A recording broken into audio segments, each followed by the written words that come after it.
Então aqui vamos printar só a chave, né? Bem tranquilo aqui. A gente printa a chave. Ele mostra pra gente aqui ABC, né? Que ele printou só as chaves aqui. Então esse dkeys ele retorna pra gente as chaves, né? A gente pode até printar esse dkeys aqui pra gente ver o que ele vai retornar pra gente. Então ele retorna pra gente aqui, ó, a lista de chaves, certo? Então a gente pode percorrer essa lista como a gente percorre uma lista normal, certo? A gente pode percorrer os valores, que é, ao invés de dkeys a gente usa dvalues, bem parecido também. E aqui a gente deixa chave, vamos botar valor aqui para não, só para não confundir. Valor não, né? Values. Então aqui ele printou 1, 2 e 3, que são os valores, e aqui ele printou a lista de valores, certo? Então, com o keys a gente printa as chaves, com o values a gente printa o valor. E com o itens a gente printa os dois, ele retorna para a gente tanto a chave quanto o valor. Então aqui no for eu utilizo chave e valor, certo? Então chave e valor aqui em the items. E aqui eu posso utilizar os dois, certo? Então vamos dar um print aqui. Chave e valor, ok? Só para a gente printar aqui. E a gente printa também o the itens, aproveitando para a gente ver, certo? Então, A1, B2, C3, a gente printou o chave e o valor. Esse cara retorna para a gente uma tupla, né, com dois itens. E aqui no the itens a gente pode ver que realmente uma lista de tuplas aqui, tupla A1, tupla B2 e tupla B3, certo? Então, a gente tem essas três maneiras aí de percorrer, seja pela chave, pelo valor ou pelo item, que é chave-valor completo. Aqui a gente tem alguns métodos importantes que a gente já tinha visto aqui anteriormente, aqui só coloquei na tabela. Então, keys retorna chaves, values retorna os valores e itens, os pares, né, as tuplas. O get a gente já viu também que ele retorna ou o valor daquela chave ou um valor padrão, certo? Então a gente coloca um valor padrão 0 aqui. Se não tiver, ele retorna 0, como a gente fez com a altura, ok? Então a gente pode fazer aqui também um teste aqui. Vamos colocar aqui para o D, ele dá um get no x. Se ele não encontrar nada, ele bota 0, ok? Se a gente não colocar esse 0, ele bota nome, que é o padrão. Ele não encontrou nada, se a gente colocar um padrão, ele retorna o valor padrão. Então, nesse caso, como eu coloquei o padrão e não encontrei o x, ele retornou 0. O pop, a gente já viu, ele remove um valor e retorna para a gente esse valor para a gente conseguir guardar numa variável, né? Então, a gente já viu que se a gente der um pop no A e guardar na variável V, o V vai receber esse valor 1, ok? O update a gente já viu também que ele mescla dicionários, e o clear, que a gente não viu, mas ele limpa dicionários, certo? Então, se eu der aqui um declear e aqui printar o D duas vezes, né? Vamos printar aqui só o D. Colocar aqui para ele printar antes e depois do clear. Vocês podem notar que ele limpa, né? O que tinha não tem mais lá no D. Beleza?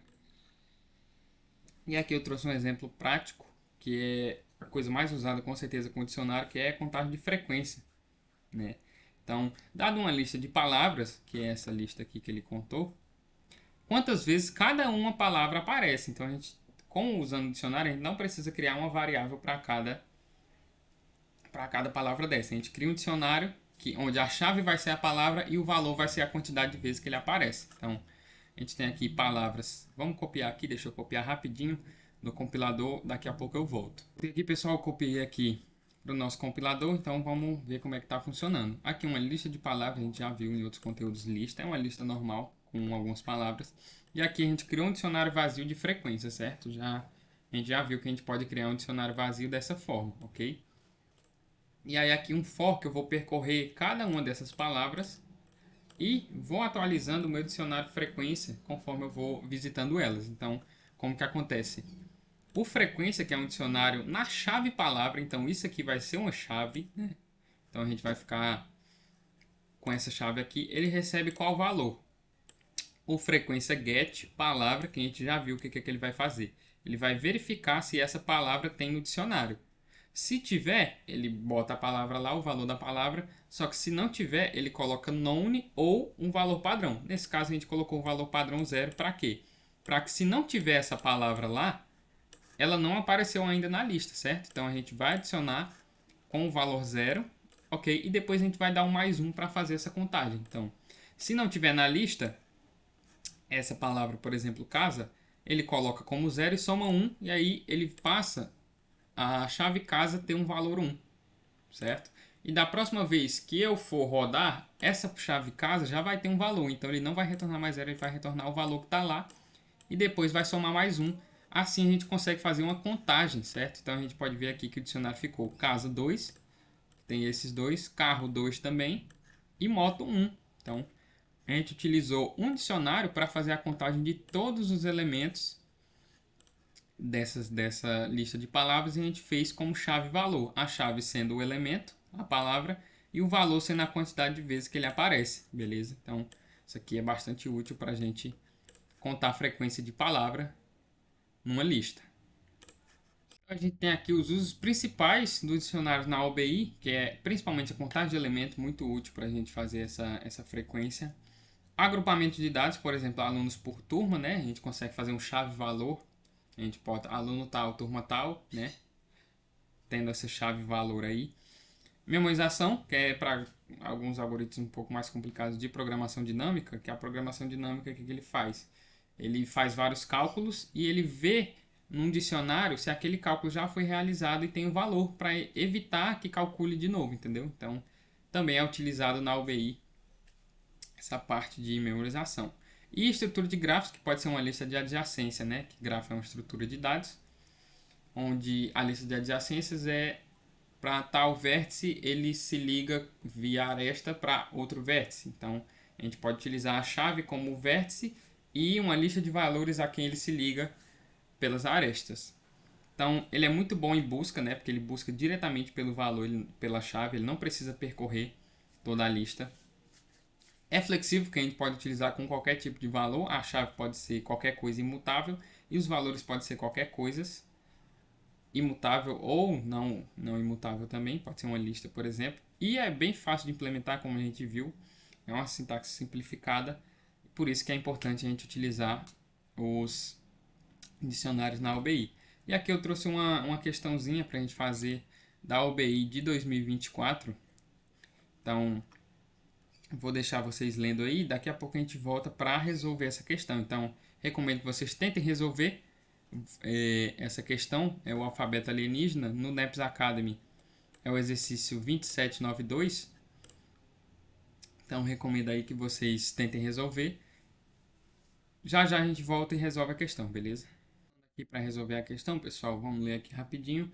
Mais uma vez, o OBI, Órgão Brasileiro de Inteligência, está preocupado com a possibilidade da existência de vida alienígena. Os diretores do órgão suspeitam que os alienígenas existem, conseguiram se filtrar dentro da instituição e têm se comunicado secretamente. Os agentes do OBI se comunicam usando o dispositivo de mensagem oficiais do órgão, que possui as seguintes teclas. Então, a gente tem letras maiúsculas, minúsculas também, dígitos de A9 e operadores aritméticos, mais, menos, asterisco e barra, hashtag e ponto de exclamação. Então, esse é o nosso alfabeto. O OBI descobriu que sempre que dois alienígenas se comunicam entre si, utilizando esse dispositivo, eles usam um alfabeto que possui um conjunto específico de símbolos. Então, não é necessariamente esse nosso alfabeto aqui. Assim, uma mensagem pode ter sido escrita por alienígenas se, e somente se, todos os símbolos que compõem ela pertencem ao alfabeto alienígena. Então, se todos os símbolos da mensagem pertencem ao alfabeto alienígena, então foi escrito por alienígenas. Isso que a questão está dizendo para a gente. Então, por exemplo, se o alfabeto for exclamação 1, O minúsculo e B, e a mensagem for essa aqui, é uma mensagem que pode ter sido escrita, porque tudo está no alfabeto. Só que essa mensagem OBI com o O maiúsculo não poderia ser escrita porque o O maiúsculo não está no alfabeto dos alienígenas, ok? Então a gente foi contratado aqui para ajudar o OBI a identificar esses invasores. A gente vai ter a lista de caracteres utilizada, ou seja, o alfabeto alienígena, e a mensagem enviada. A gente tem que determinar se essa mensagem pode ter sido escrita por alienígena ou não, certo? Então a primeira linha contém K e N separados por um espaço, né? Daquela forma que a gente já conhece. O K é quantos caracteres tem no alfabeto e o N é quantos caracteres tem na mensagem, certo?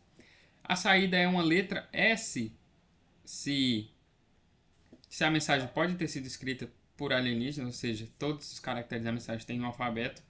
E a letra N se não, se algum caractere da mensagem não tiver no alfabeto, ok? Então a gente cria aqui primeiro o K e N, separando aqui, como a gente já tinha visto, em dois valores. O alfabeto a gente pega do usuário também, assim como a mensagem, certo? Então essa primeira parte a gente já pegou as três linhas. Aqui a gente vai criar um dicionário com isAlien.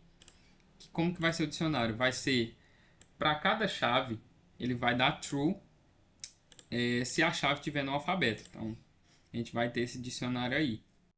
Então, pessoal, coloquei um print aqui do isAlien só para a gente ver como que esse dicionário está funcionando.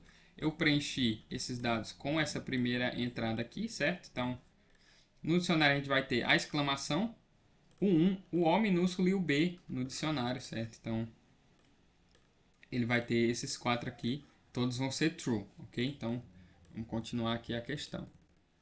Ele foi criado o isAlien. E aí, para cada caractere nessa mensagem, eu verifico. Se o caractere não tiver em isAlien, eu já printo não e paro a repetição. Ou seja, eu preciso encontrar apenas um caractere que não esteja na mensagem para saber que não foi escrito por alien. E se eu terminar essa execução inteira aqui sem encontrar nenhum N, eu printo o S, perfeito? Então, vamos utilizar o mesmo caso aqui. 4 e 5, né? Aí a gente tem exclamação 1, O minúsculo e B minúsculo. E embaixo a gente tem OBI, OB1, exclamação, exclamação, certo? Então, nesse caso ele printa S porque todos esses caracteres estão aqui no alfabeto, beleza? Então, vamos submeter essa questão aqui para ver se ele aceita. Dessa forma que a gente fez, utilizando dicionários.